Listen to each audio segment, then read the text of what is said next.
Welcome to the Fallon Forum today, broadcasting from downtown Des Moines, the cultural and culinary crossroads of America. We're here in the Skywalk in the Webcast One live studio across from Palmer's Deli. If you stop by, wave at my producer, because I probably won't be able to see you during the show, but Maddie loves to wave at people, don't you, Maddie? No, she doesn't like to wave at people. Wave at her anyhow, because she needs to know that people love her. It was her birthday yesterday, folks. Maddie's birthday. Hey, if you are listening on KHOI 89.1 out of Story County or KPVL 89.1 out of Northeast Iowa, this is a rebroadcast of Tuesday's conversation. And again, if you want to listen to the program live, it's always available on the Fallon Forum website, fallonforum.com. And that will be that broadcast live noon to 1, Monday through Friday. Later in the program, Joseph Glazebrook's going to join us. He is an attorney here in Des Moines with Glazebrook and Moe. We're going to talk about the DOMA cases, the cases on marriage equality moving forward in the U.S. Supreme Court. We're also going to talk about the problems that Judge Stephanie Rose is having. She's not having a good month, folks. The Hulk email is coming back to bite her in a big and bad way. We'll talk about that today and the relevance for this conversation to her role in the Postville, what do I want to say? The ICE bust of 350 workers at the agri-processing plant in Postville a few years ago, and the resulting conviction of the head of that factory. There is relevance there as well. We're also going to talk about the NSA situation. I mean, what is happening in across the country right now? The response to the spying, as you will, the revelation of our government spying on us is it's predictable, I suppose. But the fact that it happened is throwing the administration and federal authorities into quite a series of fits. So we'll talk about that as well. And also later in the program, a little bit later in the program, Steve Cannon is going to join us. He's with the Coast to Coast for Cancer initiative. This is a project of Above and Beyond Cancer. And it is the the $1 million marathon. This is an effort that starts on the West Coast, runs through Iowa, and all the way to D.C., 160 marathons, one after the other, back to back, passing the baton.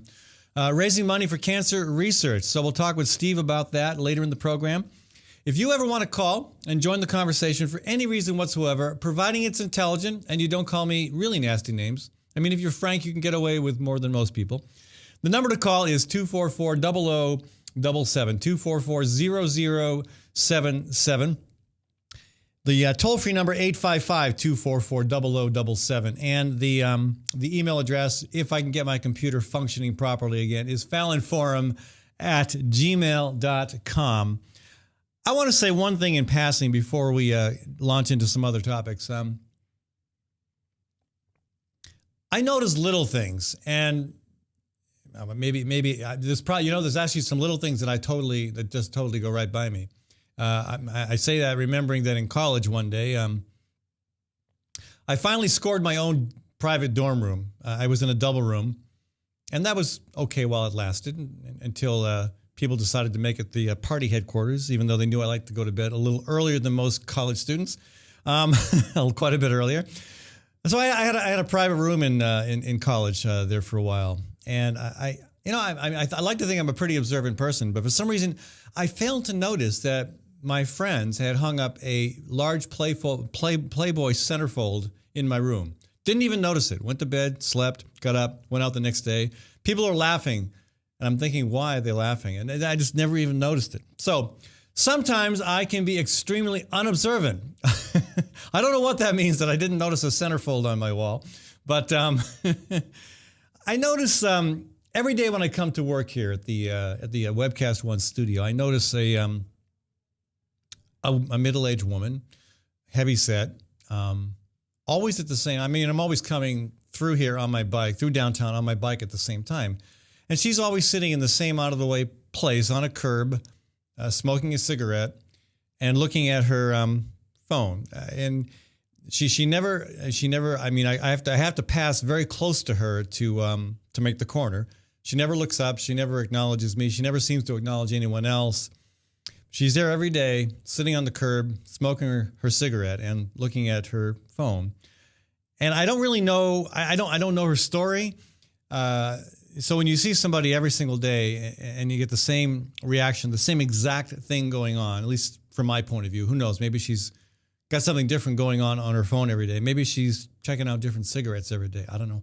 But to me, it's the same routine every day, and it just it feels so sad to be so any addiction to cigarettes is always a sad thing, and I totally respect the people who have struggled with that addiction and kicked the habit. I respect how hard it is to do that. I have a friend who likes to say, he says two things. He says he'd like to execute the person who gave him his first cigarette. He also says that he says quitting smoking was easy. He's done it 100 times. Finally, he was able to do it, and he's been off cigarettes for almost 20 years now. I have friends who are looking into hypnosis as a possibility.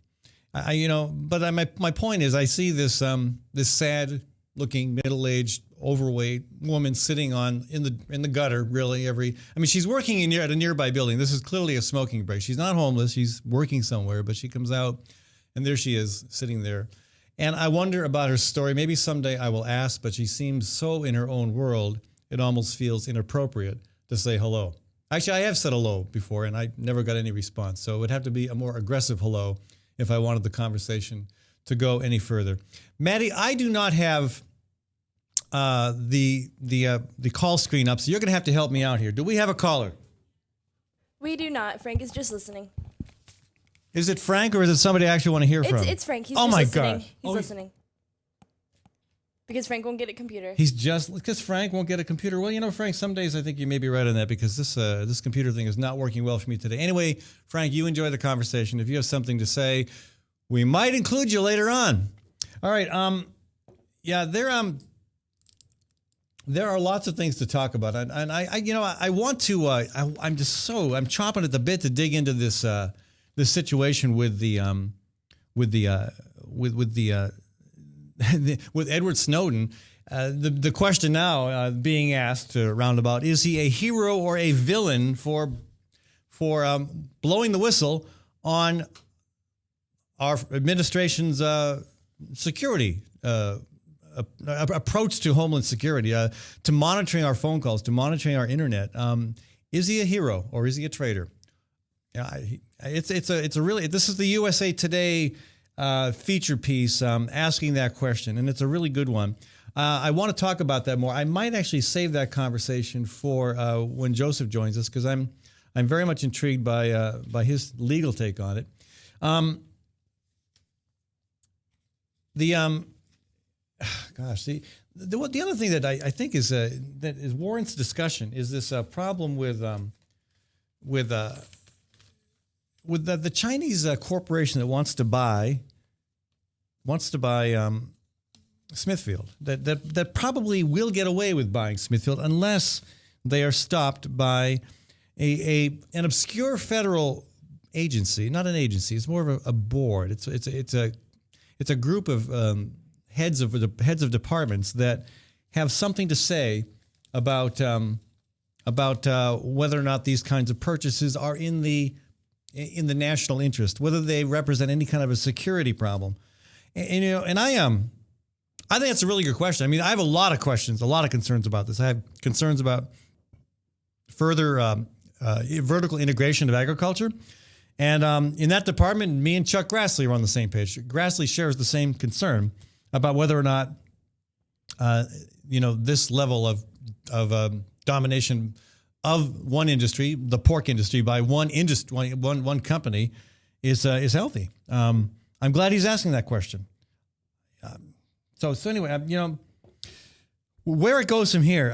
Again, this group, this federal collective, let's call it that, for just to be fun, needs to look at the issue from a national security point of view. And I think, okay, that's a good angle to look at. Is how secure can a nation be when its food supply is controlled by another country? And again, I know in this increasingly connected world, in this world that is more and more global in so many ways.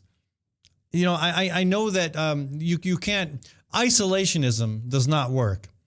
I certainly believe in localism, in making sure that to the greatest extent possible, we are dependent not upon faraway sources, but upon ourselves, upon our own initiative, our neighbors, our own communities, our own farmland, and this clearly takes us in the other direction. Now, I think I hope that question comes up. I hope the question of food security comes up as this group of people debate whether this is a good idea, whether it is a threat to national security. I hope that issue comes up. I don't know if it will or not, and I do think the the question warrants discussion, though. So we'll see. Again, we're going to have more conversations about this. We certainly have plenty to talk about. I'm looking at some of the comments on this issue. Again, Grassley, you heard it here, folks. Grassley, Chuck Grassley and Ed Fallon on the same page. He's resisted moves by companies like Smithfield to open hogs as well as processing plants, a strategy known as vertical integration. Again, that's a strategy. Vertical integration is something that groups like the Iowa Farmers Union and formerly Prairie Fire, lots of groups have called attention to that problem. And vertical integration, according to Grassley, has already been proven to be bad for the American farmer. And Grassley goes on to say it's not going to get better with globally integrating meat production. I share concern with many Iowans that fewer competitors and increased consolidation leads to less choice and higher prices for consumers. Chuck, you were right on the nose. I've been finding myself more and more in disagreement with you, more and more disappointed with you. And so this is the old independent-minded Chuck Grassley that I used to like. So keep at that. Another comment just worth looking at for contrast. John Lawrence, he's an ISU economist. He sees few downsides to the Smithfield deal. He says if China bids up prices for U.S. pork, America's farmers will respond with more production. Well, I don't know. Are the Chinese, is this Chinese corporation, and maybe is the Chinese government through this Chinese corporation going to control what happens in terms of the production of that pork? Are they going to require certain antibiotics to be used, certain feed additives? Are they going to demand certain genetics? How far is that going to go? It's already independent farmers have been squeezed out of the business. Remember, we used to have, not too long ago, back in the early mid-90s, 80,000 hog producers in Iowa. We are now at about 8,000 hog producers, and more of those so-called farms, in some cases they are farms, in some cases they are factories owned by big corporations, most of them headquartered somewhere else. That seems to me, Lawrence says that's a good thing, I suppose, just more pork production. But if more pork production means again, a smaller group of people producing them and more of that production controlled by corporations, that to me is not at all a good thing. Okay, so I'm really eager to know where our Ag Secretary Bill Northey stands on this, and I don't know if we will find out. I have not heard him comment on this yet. I'm eager to know what he has to say. Anyway, we will talk more about that because that's a critical issue. It's not just an Iowa issue. Sure, yeah, we got to be concerned about how this plays out in our state, since we are a major agricultural state, major pork producing state. In fact, I think we are the number one pork producing state, I think by a factor of 2 over North Carolina.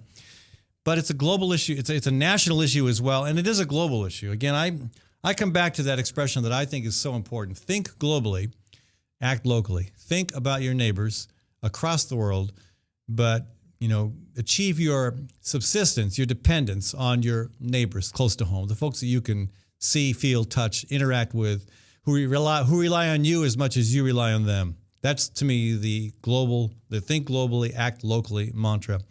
Anyway, well, speaking of local, I've got Steve Cannon in the studio with me, and he's a gentleman with a vision, with a dream to do something big to help the effort to research the causes and cures of cancer. And his local effort is leading to a national initiative that I think is going to have some serious and very positive impact, not just on the need to raise funds for more cancer research, but also on awareness. I will say, if I can compliment a second Grassley in one show, Barb Grassley.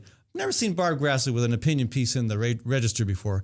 There she was. I think it might have been Sunday, talking about skin cancer, talking about the problems of tanning boots in particular, and reminding me that even though I don't burn easily, I should get out there. And when I get out there, I should be using suntan lotion and I should be wearing sunglasses. So I'm getting better at that. Thank you, Barb.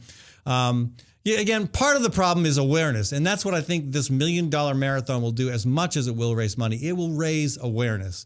And Steve, thank you for coming into the show today. Thank you for all the work you've done to put this together. Welcome. It's great to be back and sharing the mic with you. I wanted to just confirm, did you say local or did you say loco? Well, maybe a little of both. I mean, who in their right mind would organize an event that crosses the entire country, whether it's running or marching? Oh, wait, that would be me as well. So if you're local, then I can. I would join the club. No, I said local, but it is a big and an intimidating initiative. It's a lot to organize. I mean, I can relate to just how the logistical challenges must be coming together on this. It's exciting. It is a big undertaking and not something that you just start out day one. As you know, this has been in the works for a while, and we ran across the state of Iowa years ago to kind of start this fundraising and this movement here in Iowa and around Lake Michigan last summer, and so going across the country seemed like the next bridge to cross, and we've got a phenomenal group of people, and I think as of today we've raised over $350,000. Really? That's very good. That's very good. So, and this starts really soon. This is June 21st. Your marathon kicks off. That's right, June 21st in Washington State. And I want to comment on something you said just before we started about the skin cancer piece. And something that this run is really all about, which you touched on, which is the best cure, if you will, to cancer is to not get it. Yeah. And the real thrust of this run is to educate the public. The American Cancer Society put out this year that poor diet and lack of exercise will result in more cancer-related deaths this year for the first time ever over tobacco use. And that's a staggering thing to imagine. But on the other side of that, what is exciting is that's something we can control. And so if we can do our job with this run to promote good eating and getting up off your butt and leading more of an exciting, fitness-driven life, then we'll accomplish the greatest cure, if you will, which is to never get it. And so this is 160 marathons, one after another. Will the runners actually be carrying a baton? That's so cool that you bring that up, because Above and Beyond Cancer has done a few great journeys, which you're aware of, when they've taken people up Mount Everest, to base camp Mount Everest and to the top of Kilimanjaro. Right. And when they've done these things, they've done these great prayer flag celebrations of life when they've reached their summit, if you will, on these different journeys. And so with the baton, we're going to continue on with that. In that we're going to have a clear baton and we're going to have prayer flag fabric, so that at any time, at any place, people can sign, a name or someone that they have lost or someone that's in the fight. And we'll carry those in these batons across the country, with the idea being then when we get to the East Coast, we'll launch them all in luminaries that will go and burn at the end. So we will actually pass the baton from runner to runner across 15 different states in about 3,700 miles. That is truly amazing. And you have all the runners lined up? We are really close. We have some holes in Idaho that we are working to fill, which with some luck, we'll get those filled in. Otherwise, there's going to be a few people, including me, that will run a little bit more than what we're hoping for. How many marathons are you running yourself? I don't have a specific goal in mind. I think that much different than last summer when, it was just me each and every day.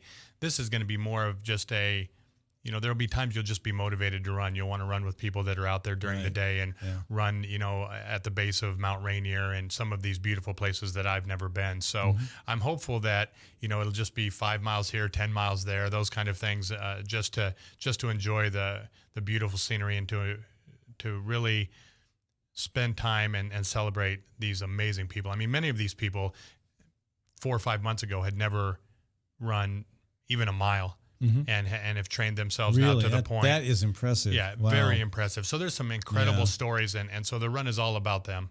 Yeah. Huh. Wow. And so, again, it comes to Iowa in mid-July.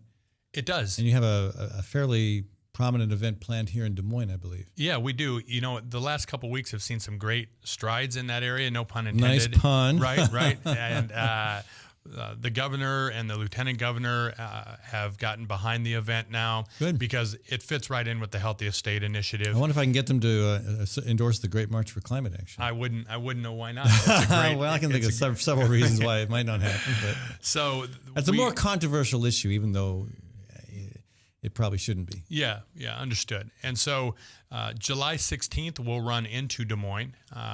We have some great folks that are going to be carrying the baton into Des Moines. And that night at the Papa John Higher Education Center down at 1200 Grand, starting at about 7 o'clock, we'll have music. We'll have different companies that'll have booths down there that want to promote health and wellness in their workplace. We'll have a free concert that night. And then the next morning is a really exciting event that we're calling Run Des Moines Run, which we'll meet at 8:30 in the same park, and we will run from there to the steps of the state capitol. So that's going to be just a 1 mile run, walk, jog, where anybody from any company can represent their company. They can sign up for that event at coasttocoastforcancer.org/Des Moines. And then once we reach the state capitol, we'll all gather as one at 10:30, take a photo there at the cool. capitol, and then Olympic gold medalist Shawn Johnson and a great friend of hers, Kimberly Price, will take the baton from there, and we'll continue on our way to finish the last half of the run. Is Shawn Johnson running a marathon? Yes, she is. She's gonna really pretty cool, huh? Wow, that's very. I knew she could gymnast. I knew she was a gymnast. I knew she could dance. You have to be careful about the running bug. Once it bites you, even a gold medalist is not immune. And I would be running a marathon with you if I hurt my back years ago and had to give up running. And I found biking, and that seems to work just fine for me. Yeah, absolutely. But, well, you're gonna get your fair share of walking. Well, we're gonna switch from biking to walking next year. I usually put about 3,000 miles on my bike. Next year it'll be about 3,000 miles on my shoes. That is awesome. As we walk the country to call for action on climate change. So we each have our logistical challenges, and maybe we are both crazy, but big things happen when people dream big and then get to work on it. And you've really clearly got to work on this. You've got great support from Dr. Richard Deming. Absolutely. And I know Charlie Whitmack has been supportive as well. And, yeah, absolutely. And I didn't know that you had Shawn Johnson doing a marathon. That's so fantastic. Absolutely fantastic. Yeah. And if you go to our website, which is coasttocoastforcancer.org, you can see all of the things about the run. We still invite anybody, any place that would like to join us to do so, whether it would be to walk a mile in memory of somebody or whatever the case. Yeah. We'll have a GPS tracker with us, so you'll be able to find us anytime. And the stories on that website are really motivational. So, once again, eat right, get off your butt, lead a purpose-driven life, and that'll make the run a big success. Yeah, and again, you still need runners. So if you're a marathoner, or if maybe you think you can come even close, give Steve a shout, coasttocoastforcancer.org. Absolutely. Thank you so much for having us again. Thank you. Folks, when we come back, we're going to talk with Joseph Glazebrook. He's an attorney. We're going to talk about the 2 marriage equality cases moving through the U.S. Supreme Court. We're also going to talk about the Edward Snowden situation. Is the guy a hero or a traitor, a villain? This is the fellow who leaked the style, the approach to national security that has now come under quite a lot of attack regarding our phone records and internet use. We're also going to talk about the situation facing Stephanie Rose. Judge Rose is under a lot of fire for her Hulk email. We're going to talk about all that with Joseph Glazebrook when we come back on the Fallon Forum after a short break. I do want to take a second to thank the Sierra Club and Iowa Physicians for Social Responsibility, also the Great March for Climate Action, And our business supporters as well. Gateway Marketing Cafe, my favorite grocery store at the corner of Woodland and 20th. They're a great supporter of this program and also get a lot of what they sell from local businesses, local producers. Give them a shout, folks. Check them out for breakfast, lunch, supper, catering service, and again, a grocery store. I also want to recommend that if you've got heating or air conditioning issues, give Leonard Tinker a shout. He's with Tinker Heating and Cooling. That's 371-2114. Hawk Restaurant, another one of my supporters. Again, the owners are fantastic people who buy a lot, actually 90% of what they serve from local producers. That's Hawk Restaurant, H-O-Q, at the corner of East 5th and Walnut. I want to thank Tally's Restaurant, Bar, and Catering in Beaverdale. Again, another fantastic restaurant owned by a guy who is passionate about his community and what he serves up. That's Robert Sanders Restaurant, Tally's in Beaverdale. Also, a couple businesses from Newton, Diana's Wedding Cakes, and State Representative Dan Kelly, who in his private life is a real estate agent. Give him a shout if you've got a home or business you want to sell or buy in Newton. We'll be back in a few minutes, folks. Again, Joseph Glazberg joining us, and I'm excited to have this conversation with Joseph on a bunch of legal issues. From the RE/MAX Real Estate Concept Studios, this is Webcast One Live. Drug and alcohol addiction slowly steals a person's identity, tearing away pieces of their life little by little until one day it seems like the hope of a happy future is gone and there's no chance of getting it back. Here at St. Gregory Retreat Centers, we can assure you that there is hope. Our unique approach to recovery begins with the understanding that the dysfunction and damage caused by addiction can be overcome, not just dealt with. Don't let another day go by. Call St. Gregory today.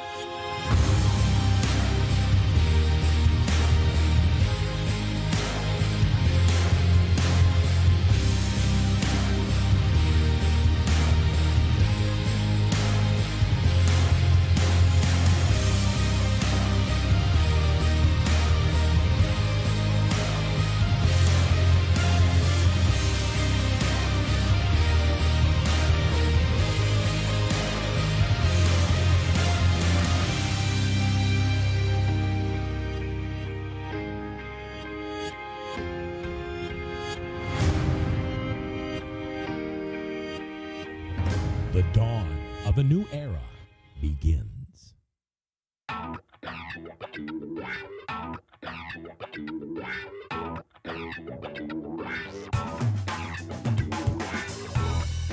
Well, good morning. This is the 7th of June in the Lord's year 2010, and this is day one of webcast1live.com. We will begin with Max World Live with my special guest, Tom Coates. In just a minute, there's Tom. Wait. Howdy. And we will be live for the very first time on Webcast One Live.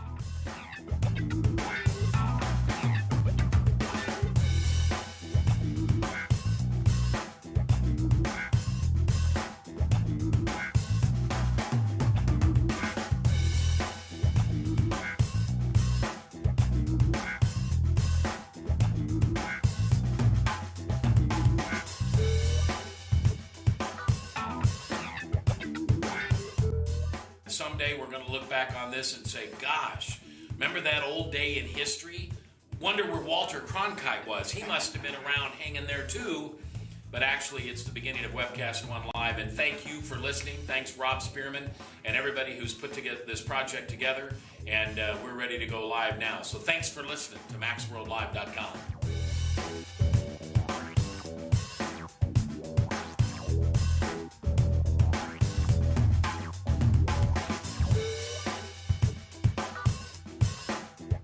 I can't tell you that it's going real well from time to time, but it is going, man.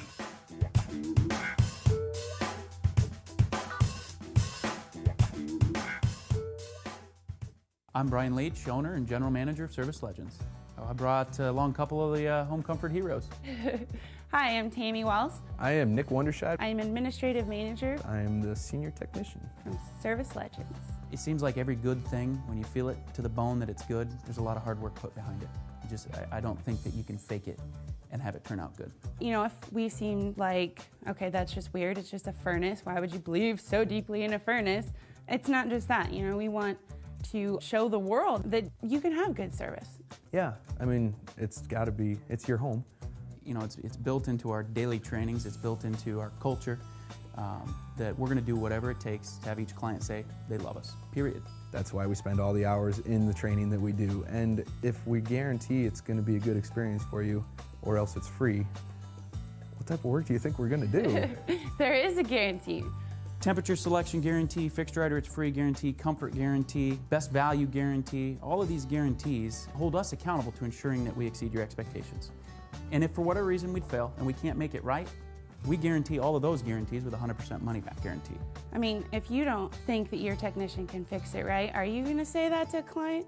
No. You don't have to worry about having a technician come to your house. We drug test, background check all of our team members. We put safe people in your home. Each and every one of our service techs, 400 hours a year in training. You tell it the minute they walk in the door. They know what they're doing, they've done their homework, and they actually truly care about what you want. Because at the end of the day, you're the person that makes sure I have a job. They're gonna be listening. They're gonna wanna know what your challenges are. Then they're gonna come and give you options, and you get to choose. If I'm there to help and I make it easy and painless, I did my job right that day. Well, when it comes to your comfort, safety, and your family, you know, you don't necessarily go buy the most expensive, but you get the most bang for your buck. Oh, it's worth it, because there's a lot of people that will find a way to get it to work right now and then leave and then come back, charge you again, and the cycle just repeats itself. So when I'm out there looking at the furnace, I want to find why it failed today. How can we change the part today with something that you're not going to have to worry about? Is it worth changing the part today? I mean, you can put a lot of money into a furnace. I can fix parts all day. There's good job security in that for me, but is it the right thing for you? I get a lot of the phone calls of after the technicians are there. They're just in awe. They're like, wow, you guys are great. I mean, I don't even know what to say. You guys are great. Everything you did was perfect. It was great. Keep going though, I like this. Just give us a try. I'm gonna take all the risk. I've got the time to make this right. I've got the support to make it right. Just check us out. And if you don't see the value in what we do, I mean, fixed right or it's free or 100% money back. enough said.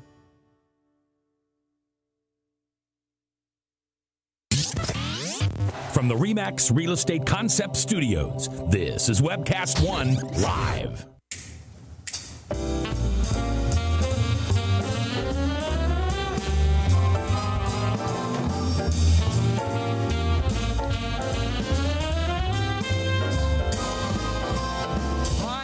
Welcome back to the Fallon Forum. This is Ed Fallon with you here today, folks. Again, if you're listening on KHOI 89.1 out of Ames, this is a rebroadcast of Tuesday's show. Also on KPVL 89.1 in Postville, this is also a rebroadcast. So if you're listening live, you can call in and join the conversation if you like. The number to call is 244-0077 or toll free 855-244-0077. I am delighted to have Joseph Glazebrook in the studio with me. Joseph is a local attorney here in Des Moines, a young and very talented attorney, and I speak from experience because he's defended me a couple times, and I don't know why somebody as sweet and nice as me would ever need defending, but I guess it's happened.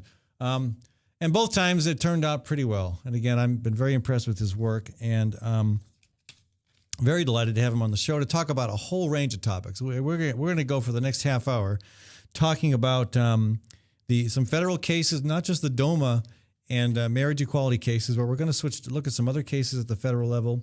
We're also going to talk about Stephanie Rose's problems. This is a federal judge from Iowa who is under in a world of hurt because of the Incredible Hulk reference in an email, and not just that, but related stuff. We'll talk with Joseph about that. And finally, and probably most pressingly, we're going to talk about the national security issue, the leaks from the leaks generated from this young man, Edward Snowden, who some are asking the question: is he a hero, a villain, a traitor, or something else? But first, let's look at these DOMA cases. Again, Defense of Marriage Act, that was passed back in the 90s, the federal level. We saw what happened to the DOMA law here in Iowa, thrown out. So What is happening? Again, there's two cases I believe that we should be looking at the federal level. What's the status of those, Joseph? Sure, Ed, and thanks for having me on once again. I want to clarify that the two cases deal with slightly different issues. The first case is the DOMA case. It's United States versus Windsor, and that's it's a federal case that has been pending for quite some time. I think it's been litigated over the past 3 years or so, and the issue there is whether Section 3 of DOMA, which is the federal law that says for federal purposes, the government does not recognize marriages between anybody other than one man and one woman, basically. Mm-hmm. So that's case number one, United States versus Windsor. Case number two is called Hollingsworth versus Perry. That's a case that comes out of California. Proposition 8, right? Proposition 8. It was a federal case as well. Taken up by Ted Olson and David Boies, who are the two attorneys who were involved in the Bush v. Gore litigation, famously, and Ted Olson went on to be Solicitor General for a while, I believe. Now the attorney for Bush in that case is on kind of our side of the issue, right? Yeah, so they've joined together on the same side of the issue this time in favor of repealing Proposition 8, which was the 2008 California voter initiative that banned marriage equality in California. So that challenge is premised on the Equal Protection Clause of the 14th Amendment. And basically it's arguing that in the most broad sense, marriage should be a right that is bestowed equally on people of the same sex and couples of opposite sexes as well. And so that case has the potential, I guess the issue in both cases is how broad is the ruling going to be and how is it going to affect various different states who have different positions on marriage. They're both related to marriage. One is related more to the federal statute and the recognition of marriage once it's already passed at the state level. And the second one I just mentioned, is more about the right to marriage itself. Yeah. All right. So, just looking briefly at the first case, the United States versus Windsor case, the issue there is if a state like Iowa or New York or... Well, one of the, 12 states that now I think it's 12 allow plus D.C. marriage? Yep. If one of those jurisdictions recognizes marriage and the couple, let's say in Iowa, who is married, they've been married since 2009 when the ruling went into effect. They file their taxes together and they want the federal government to treat them as a married couple for tax purposes. Or let's say they have an immigration issue and they want to be regarded as a married couple for immigration reasons. Well, the federal government right now says, no, we're going to treat you as an unmarried couple because we don't recognize same-sex marriage, even though you, state of Iowa, you do. And that's completely inconsistent with the history of marriage in this country and completely inconsistent with the way the federal government usually operates when the state is in charge of defining something, but then the federal government has some sort of benefit or frankly, detriment that goes along with that. So the challenge is basically, Congress, you don't have the ability to say you're not going to recognize what other states do. There's provisions in the Full Faith and Credit Clause, and there's provisions in the Constitution itself that come into play here. Now, to clarify, this case is not about Section 2 of DOMA, which says that other states don't have to recognize the marriage. It's only from the federal government. And so a lot of commentators, myself included, think that the court has a pretty good chance of striking down at least Section 3 of DOMA and saying that the federal government has... Even this court, this is a very conservative court. Yeah. I mean, that's universally recognized. Yeah. Even this court would likely strike that down.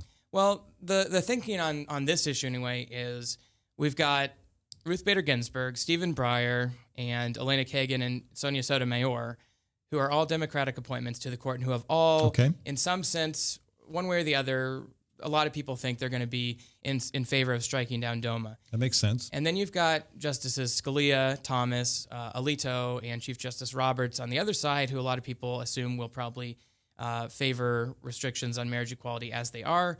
And then you've got Justice Kennedy, who people frequently cite as a swing justice. Right. And the reason people are optimistic about Justice Kennedy in this case, I mean, it really comes down to what he thinks, frankly. Really? Yeah. It's so much power in one man's hands. Honestly, he's probably the most powerful person in this entire country, and I'm not exaggerating when I say that.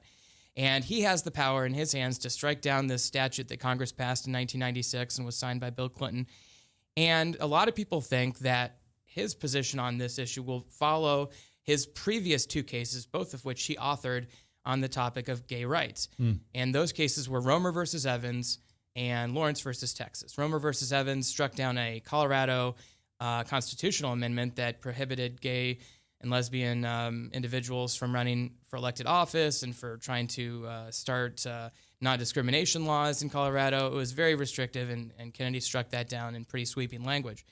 And then Lawrence versus Texas, of course, in 2003, famously struck down the sodomy laws in the state of Texas and by application to 14 other states on the basis that you can't intrude into the privacy of LGBT couples and their choices that they make as consenting adults. And so a lot of people think that based upon that track record, Justice Kennedy is also going to have a problem with the way DOMA also discriminates against LGBT people. And when do you think we'll have a ruling? Well, there's 2 days that you want to keep your eyes open for. The first is June 17th, and the other one is June 24th. That's next Monday. 17th is this coming Monday, and then the 24th is the Monday after that. The term ends in, I want to say maybe the 24th or 25th. It's typically the last term of the Supreme Court. Yes. Yeah. And so the court has to issue its opinion by probably June 24th. It can't punt and do it the next time it reconvenes. It could, but that's not a lot of people would expect that. There's no reason to do that. So this is happening. It is happening. No, and you're predicting that that Kennedy will swing with the Democratic appointees and yes. And okay, and you very well could be right. I think, and of course, I'm not alone here. Of course, you gave me a 10% chance of being found not guilty in my Occupy trial. Well, I like to keep my clients' expectations low. So that's when I win, a good idea. I That's a look good little idea. It was great that my expectations were low because it was a wonderful decision and a great day. So that's fascinating. So what else? Just a quick look at some of the other key cases before the U.S. Supreme Court, because again, they're going to be done soon, and a lot of very important suits are being considered right now. Yeah, and I'll just briefly go through those. I do want to say that the California gay marriage case is probably not going to be the sort of sweeping pro-gay rights decision that maybe some people would hope for. It's probably not going to result in a federal fundamental right for marriage for same-sex couples. A lot of people think it's just going to get tossed out on standing grounds because the party that appealed from the other side wasn't the state of California, and they might not have standing to defend that law. So what will happen probably is that the lower federal court, which struck down DOMA, will be upheld by operation of law, which will probably mean that California will have marriage equality once more, but not any other state. Now, it's a small step forward. Absolutely, it would be a great achievement for those in California. What's not going to come out of this court is everywhere across the country, gay and lesbian marriages will be recognized. That's not going to happen. But Alabama can still cling to its archaic marriage laws for another 5-10 years, however long it takes. Yeah. But someday the case will come. Yeah, it's just a matter of time, though. I mean, really, we can see the momentum on this issue. Yes. Yeah, absolutely. With the probably 3 or 4 jurisdictions this summer, one way or the other, adopting marriage equality. Okay. That being said, let me move to a couple other areas. First of all, there's a voting rights case that's pending. Basically, some folks, I think it's Alabama, are challenging the Voting Rights Act, specifically Section 5, which is a sort of preventative measure that was put into the Voting Rights Act that forces states who historically have had problems with discrimination in voting based on race to justify changes to their voting procedures before they enact them and clear them with the Department of Justice. So there's a check there between the federal government, which has historically, at least since the 1960s, been primarily responsible for defending the rights of African Americans to vote in the South and other places, against those states which have had trouble. Now, and I would say this is one of the most proactive things Congress has ever done, which is kind of unusual because Congress is not particularly impressive these days. But when they pass this, that's an understatement for a legislative chamber that polls less popular than herpes and a lot of other things. Falling off a bicycle, yeah. No, a lot of folks think that what the court's going to do is probably rule that we no longer need Section 5 of the Voting Rights Act because a lot of these problems have been, quote unquote, cleared up.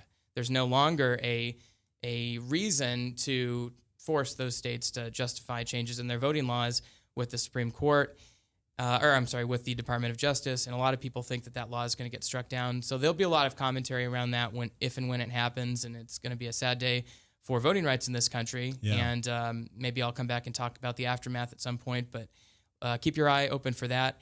And then there was a case that came out last week on Monday called Maryland versus King. And that case basically held that, and it was a 5-4 vote, and they said that the state of Maryland could coercively, non-consensually take DNA from people who are accused of crime but who have not yet been convicted of crime. And then the DNA can be used for whatever reason they want, presumably to match up in databases and see if it matches other crimes, or maybe someday it will. But in other words, to build a database of everybody's DNA that they accuse of crimes, even wrongfully. And so a lot of civil libertarians, myself included, have a big problem with that because, first of all, you're presumed innocent until proven guilty. Right. And second of all, I don't think anybody likes the idea of a police state in which the government has everybody's genetic profile on record. That scares a lot of people. That could be abused very easily. The other side of the argument is, it can be used to solve crime. Well, and is that related to the whole national security debate regarding the recent leaks? I would say that the tone is, or certainly the balancing that we do between crime prevention and becoming more of a state that is run by the police, that tension is certainly the same tension that's involved in the NSA story that we'll talk about. But so that's a case that you should maybe look into. It was a pretty big deal, and it could probably have some implications down the road. Right. Well, and I know there's plenty more to talk about, but I want to leave plenty of time for the conversation about the NSA. I think that is so important. But I do want to get your take on the Stephanie Rose situation. I mean, here's Judge Rose has a hulk of a problem. I mean, it's just not going well for her right now. And it looks like a lot of the criticism is very legitimate. What is your take on this? And again, maybe you put yourself in a somewhat difficult position by being willing to talk about this. But I mean, maybe you'll be involved in a case that comes before Judge Rose. And I almost certainly will. And so I do want to say, transcript from the Fallon Forum and think, oh my gosh. Yeah, and I do want to say that this is an issue. I'll speak to the issue. I'm not going to speak to Judge Rose generally. I'm not going to question her character as a judge in general. I will say that I have some issues with this particular situation that occurred. And, she's very new to the federal bench, and I think we should give her a full chance to maybe show us a more full picture of the type of judge she's going to be. But yes, this particular situation is concerning to the defense bar and to anybody who cares about who cares about how defendants are treated in our system, who cares about the Constitution. I mean, on a couple of levels, when you communicate with only one side in a court hearing, that's not allowed. You can't just communicate with the prosecution and not share that information with the defense. That's just not allowed. Correct? Right, Ed. And there's some rules. There's some ethics rules that prevent what's called ex parte communication, which is communication with only one side in a criminal case, or actually in a civil case as well, about something of substance. It's probably not a big deal if the judge were to say, I'm running late to the hearing this afternoon, prosecutor, I'll be there in 5 minutes. Sure, that would be fine. Yeah. Okay. But what happened here was the judge sent an email to somebody in the prosecutor's office offering some commentary on what she thought of a sentencing hearing that had just occurred. You call it commentary. It's also been called a threat. You won't like me when I'm angry, like the Hulk. Yes, there was a tone to the email that was, perhaps probably inappropriate. I think if Judge Rose could go back and rephrase that email, I'm sure she probably would. And frankly, when the prosecutor received that email, the prosecutor did the right thing and immediately emailed it to the defense counsel, which is what the ethics rules probably require. And so I don't usually offer praise upon my adversaries in the prosecutor's office, but I will in this case. They did the right thing there. Right. And so but the greater issue here, if you just back away from the email issue for just a second, is should the judge be the person who makes decisions about the scope and depth of punishment for a defendant, or should the state or the government, in the case of a federal case, should the United States government be the one who says, this person is in trouble for breaking this law, and here's our belief as to what the punishment should be, and then the judge says, okay, I see your point, I agree with you, or I disagree. But the argument here is that the judge was the one conducting some of the executive branch functions. Why have a jury? Why even have a prosecutor and a defense? If the judge has already made up her mind in this case, that this guy in this particular case that got a lot of scrutiny, this guy should get a huge sentence. I mean, the prosecution and defense had agreed, and I think a plea bargain had been involved. Yes. In a much lower punishment. That's right. And she came in and just said, no, that's not acceptable. I mean, why? That's not her role, if I understand things correctly. Yeah. And if we were in France or Spain or somewhere in continental Europe, actually the system they have there is more like that, where the prosecutors actually do work for the judge, and the tension is usually between the judge and the defense in those cases.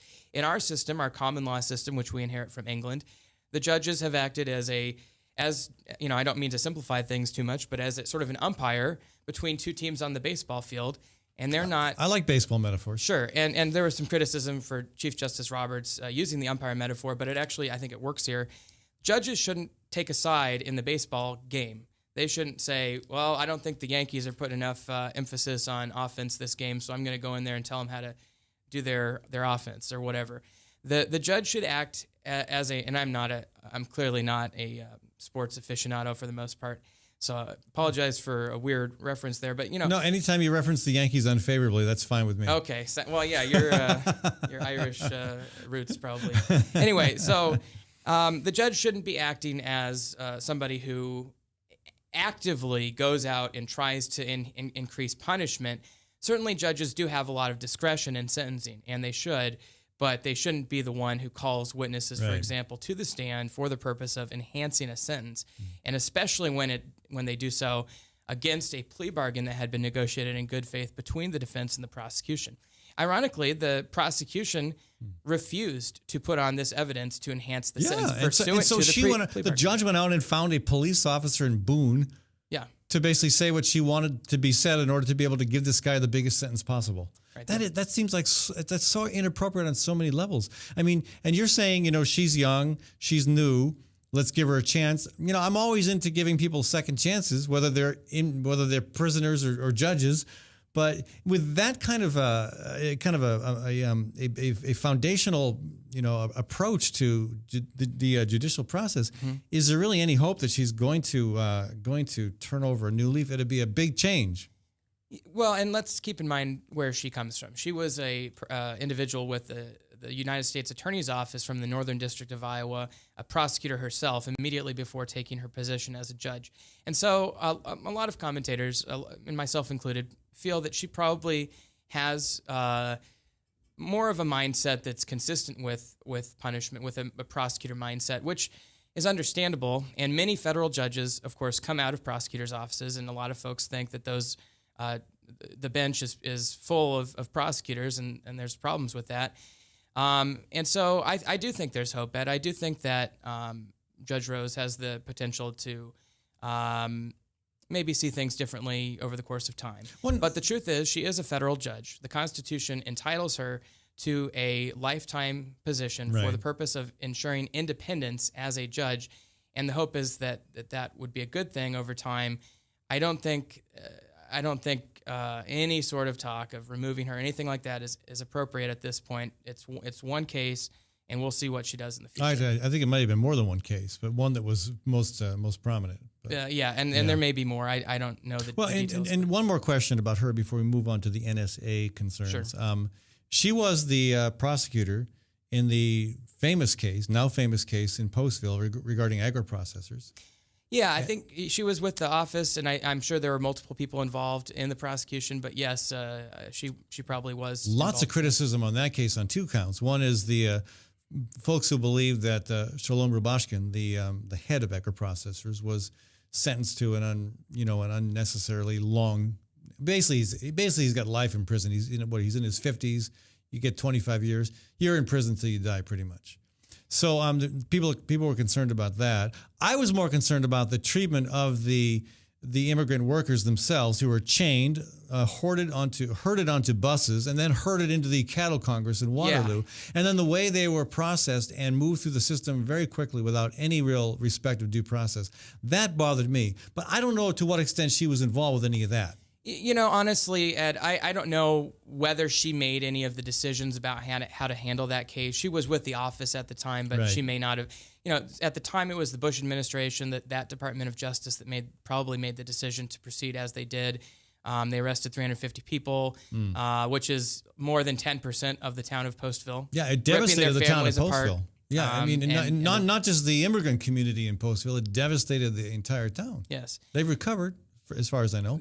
They're trying hard to recover, but it's tough to put together families like that after 10% of the town gets arrested, serves 5 months pursuant to plea deals that are questionable, and then is deported. That's a tough thing to recover from. And but that being said, I don't know if she was involved in any of the decision making. She may have been just a member of the office. Certainly, as you know, the president appoints United States attorneys, and usually they're the ones who make decisions about that. She was not the appointed United States attorney. She was just with the office. So who knows what her role was. But again, I would say that the Northern District of Iowa is known as a tougher jurisdiction for criminal prosecution in general. And so one wonders if that tougher mindset maybe doesn't play as well down here in the Southern District. Right. Well, let's switch gears. This is, again, probably the most compelling conversation we're about to have. The national security breach, the whistleblowing that Edward Snowden did, lending him a very, I think, provocative title in a USA Today story today. Is he a hero or is he a villain? Personally, I'm of the mindset that I do not want my government spying on me. I do not want them having access to my internet records, my phone records, and I really don't know what to believe from the president anymore on this issue. I do not know. I have no confidence that the administration is leveling with the American people, and I think a recent column by Rekha Basu raises, very, very clearly articulates some of the concerns that a lot of folks that either consider themselves civil libertarians or who consider themselves, strong liberal Democrats have about what's happened. What is your take on this? Well, I strongly agree with you that I don't know what to believe. When the intelligence director, James Clapper, comes out and says, this is what the program does, and it's not, and he uses the word, this is what bugs me a lot. He says, the program is not to be used intentionally to target domestic, Americans. You're supposed to target it at foreign individuals and non-citizens. But we can accidentally, I guess so, target American So he's citizens. Really living up to his name there, but which first name or second name? I'll let the viewers decide, or the listeners. I don't trust what the government is saying about the program. I don't have any confidence whatsoever in their description of the scope of the program, whether or not they have direct access to the servers of all these companies, or whether the companies, as they say, deny that, whether that's the truth. I don't know what to believe, nor do I know to what extent to believe Glenn Greenwald's pieces. There's a lot of information. What does Greenwald say? Greenwald says that, he says that there are internal memos and documents between intelligence agencies that were part of the leak that was given to him that suggest that the government has direct access to all this information, regardless of the source, whether it's foreign or domestic. But then he also says there's some documents that seem to contradict that. So, and that was his reporting. So he did a good job in saying that there are both documents supporting both ideas, and we just don't know the answer. And frankly, we're not going to know the answer unless, the only reason we know as much as we do is because this guy Snowden came out and gave some reporters some information that he wasn't supposed to access. And so, I agree with you. I don't trust what the government says about the programs, but I think we need to learn more. I think we definitely need to investigate. Yeah, and do you think that'll happen? Will there be an investigation? Right now we've got the investigation is in the press. The Guardian and the Washington Post. Yes, and thank goodness for the First Amendment, and thank goodness for the press, because although I will say I'm not particularly surprised that the government is spying on us, or at least has the ability to. I'm very disappointed, and I'm glad it's finally coming to light, at least to the scope of it is. I think there will be an investigation, but I will be surprised if the investigation is as thorough or as it comes up with the results that. Well, who will lead it? Who will initiate that? Perhaps Congress.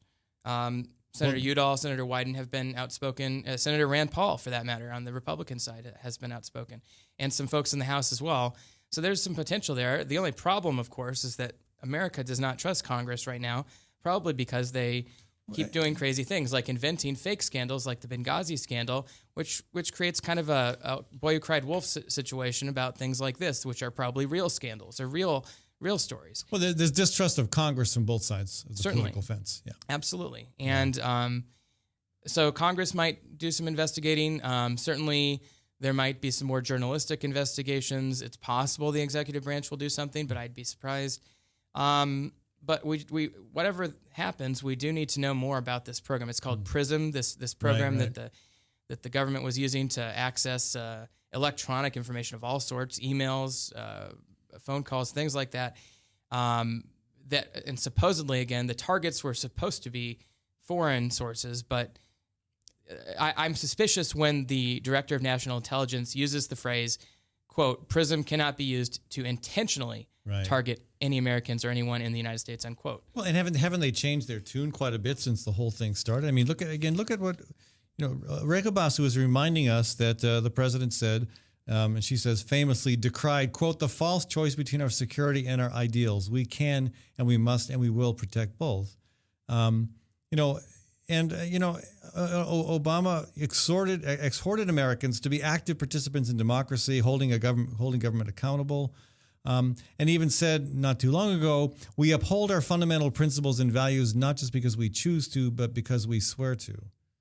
And you really question the commitment to that when you've got this situation. Well, I heard that speech the other day, and I was pretty impressed. I thought he had said some really good things, and I thought maybe he was sincere about it. But now, after this revelation, I think that it's a perfectly valid position to have lost a lot of faith in the genuineness of what the president just said. Or maybe he does believe that, but he's tied up with the intelligence agencies and doesn't really have the political pressure, the political ability to. I mean, who knows what his real take is, but there's a lot of disappointment, and there should be, should be a lot of criticism. I mean, how much aren't they telling us? I mean, they didn't tell us this. This had to be leaked by a guy. I'm going to call him a hero. I mean, certainly a brave 29-year-old. I don't know if he's. He's in Hong Kong right now, I believe. I believe that's right. I don't know whether there will be efforts by the U.S. government to extradite him.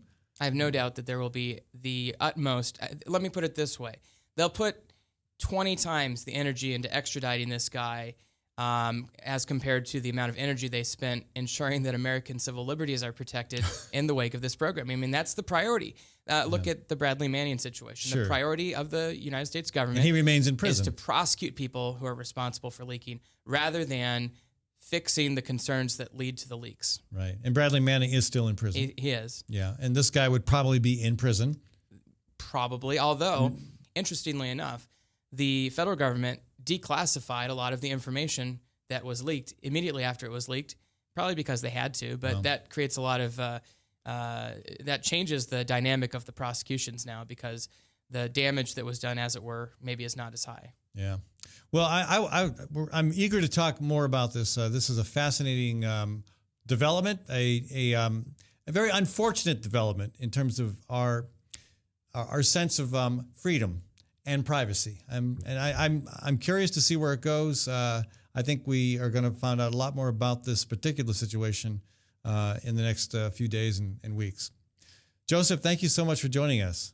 You're very welcome, man. Good to be here. Joseph Glazebrook with the firm here in Des Moines of Glazebrook and Moe, always paying attention to issues that I don't have time to process to the extent that you do. So I'm glad I'm glad you're keeping us up to speed on some of these matters.